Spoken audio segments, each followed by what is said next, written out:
Avant toute chose, il est important que vous compreniez parfaitement le cycle menstruel féminin car il s'agit d'un système complexe que vous pouvez facilement apprivoiser si vous en percez les mystères.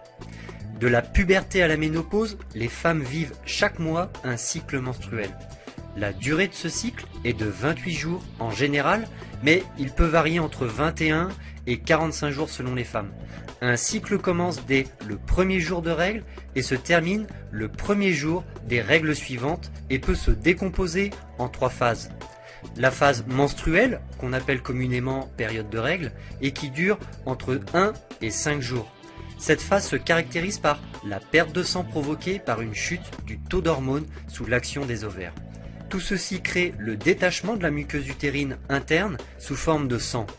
Il y a également la phase folliculaire qui s'étend du 6e au 14e jour après le début des règles. Ici, le taux d'œstrogène augmente dans le sang, ce qui permet la reconstitution de la muqueuse utérine. La création de cette couche à l'intérieur de l'utérus permettra d'accueillir un œuf fécondé. Cette phase s'accompagne également de l'apparition d'une glaire qui permettra le passage des spermatozoïdes dans l'utérus et la fécondation éventuelle de l'ovule au 14e jour. Enfin, la phase sécrétoire qui dure du 15e au 28e jour est l'étape durant laquelle l'ovule fécondé pourra s'implanter dans l'utérus. À ce moment-là, il y a 2 cas de figure. Soit l'ovule fécondé s'est bien implanté et le processus de la grossesse est en route, soit il ne s'est pas implanté et dans ce cas, le taux d'hormones libérées par les ovaires chute et les règles arrivent à nouveau. C'est la fin d'un cycle et le début d'un nouveau. La libération d'un ovule par l'ovaire s'appelle l'ovulation et cet événement est essentiel pour la reproduction. La rencontre du spermatozoïde avec l'ovule forme l'embryon. Cette phase d'ovulation dure environ 24 heures et se produit en général 14 jours après le premier jour de règles. Alors tout ceci est théorique, chaque femme est différente et chaque ovulation également. Les dates peuvent varier, il se peut également qu'il y ait un mois durant lequel l'ovulation ne se produise pas.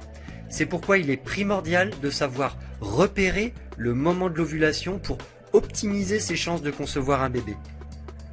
Justement, mettez toutes les chances de votre côté pour que la fécondation ait lieu.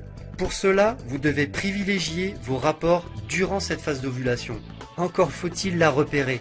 Voici plusieurs moyens de vous y prendre. La première chose que vous devez faire est de déterminer la durée de votre cycle. Est-ce que c'est 22 jours, 28 ou bien 32 jours? Voici comment faire. Notez sur votre calendrier la date précise du début et celle de fin de vos règles. Faites cela pendant 2 ou 3 mois. Vous parviendrez ainsi à déterminer plus précisément la durée de vos cycles. Une chose est sûre, la phase qui suit l'ovulation et qui précède donc les règles est toujours de 14 jours. Vous pouvez donc calculer la date d'ovulation grâce à un calcul très simple. Je vous le mets en application sur 3 exemples. Pour un cycle de 28 jours, l'ovulation a donc lieu le 14e jour. Pour un cycle de 22 jours, l'ovulation a lieu le 8e jour. Et pour un cycle de 32 jours, l'ovulation a lieu le 18e jour. Une fois que vous aurez repéré le jour de votre ovulation, privilégiez les rapports avec votre conjoint ce moment-là. Même si la phase d'ovulation ne dure que 24 heures, vous êtes féconde pendant une période plus longue. Les spermatozoïdes vivent 4 jours, vous êtes donc féconde 4 jours avant l'ovulation. La fécondation de l'ovule peut donc se faire durant ces 5 jours. La douleur est également un bon moyen de repérer que vous êtes en train d'ovuler. Cette douleur décrite comme un tiraillement dans le bas du ventre est assez semblable à la douleur ressentie pendant les règles au niveau des ovaires. Souvent, la douleur peut être localisée à droite ou à gauche en fonction du côté où l'ovule a été libéré. La courbe de température est une technique ancestrale pour déterminer une ovulation. D'ailleurs, quand les femmes ne disposaient pas de contraceptifs, elles se servaient de cette courbe de température pour éviter de tomber enceinte. C'est un excellent moyen de comprendre votre cycle, mais c'est également un très bon support à présenter à votre médecin si vous avez du mal à tomber enceinte, car cette courbe peut lui permettre de savoir si vous ovulez ou non. Pour que votre courbe soit le plus juste possible, vous devez absolument prendre votre température tous les matins à la même heure avec le même thermomètre. L'idéal est de poser votre thermomètre sur la table de chevet avant d'aller vous coucher et de prendre votre température le matin au réveil sans sortir de votre lit. La courbe de température ne se limite pas qu'à noter votre température, vous devez plutôt la voir comme un journal de bord de votre cycle. Notez-y vos rapports, la prise éventuelle de médicaments et tous les détails susceptibles d'avoir un impact sur votre courbe. Sur votre courbe de température, vous pouvez distinguer deux phases. La première phase de 14 jours, durant laquelle la température oscille entre 36,1 et 36,7, puis la seconde phase de 14 jours durant laquelle la température passe la barre des 37 degrés juste après l'ovulation. L'ovulation a donc lieu entre ces deux périodes et plus exactement le dernier jour de la première phase quand la courbe est la plus basse. La glaire cervicale est un liquide sécrété par le col de l'utérus sous l'effet des hormones.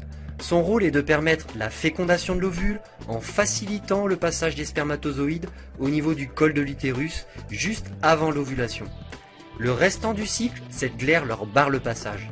Elle a donc un rôle très important dans le processus de procréation et revêt différents aspects en fonction de son objectif, barrer la route ou au contraire l'ouvrir.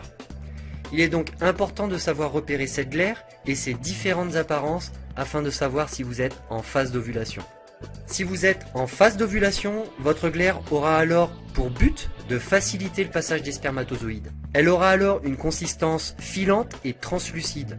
En revanche, si vous n'êtes pas en phase d'ovulation, elle aura alors pour but de stopper les spermatozoïdes.